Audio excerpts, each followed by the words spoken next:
So we do a lot of work in healthcare policy. We work with healthcare providers, and also by training, I'm a planner. So I really look at how do all the systems in our community function as a whole. And so one of the things that I'm watching from that perspective of kind of how does the whole system work, but also as a person that lives in Alaska, the cost of healthcare going up. And that's really, for me, a lot of it is insurance premiums. I work for a small business, so they're always looking at how to control healthcare costs or how to make it affordable. And I'm lucky enough that I get healthcare through my employer, but I know that's not the case for everybody. My partner, we're not married, so we have separate insurance at this point. He's on the individual exchange. He's a small business owner, and his premium for a healthy 38-year-old non-smoking man is just for him is $691 a month. One interesting thing to think about is we've kind of made some policy decisions in the United States about housing, and this is built into kind of housing and urban development federal policies, federal housing subsidies, is that that a person should not be spending more than 30% of their income on housing.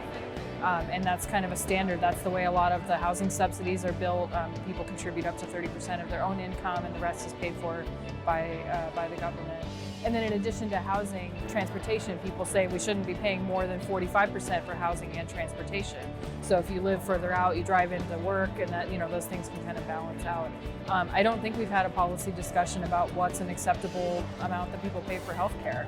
And so that's insurance premiums, cost of care. Obviously, some people are going to have much more higher expenses if they have a catastrophic event or they have cancer or things like that. So I don't think it's not an easy question to answer and say it's the same percent for everybody.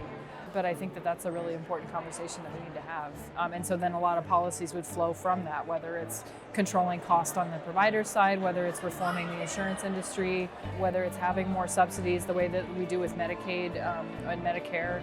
So I don't know the answer, but I think it's worth maybe trying to set that goal or set a common vision that we have for what healthcare should play in people's household income, basically, household expenses.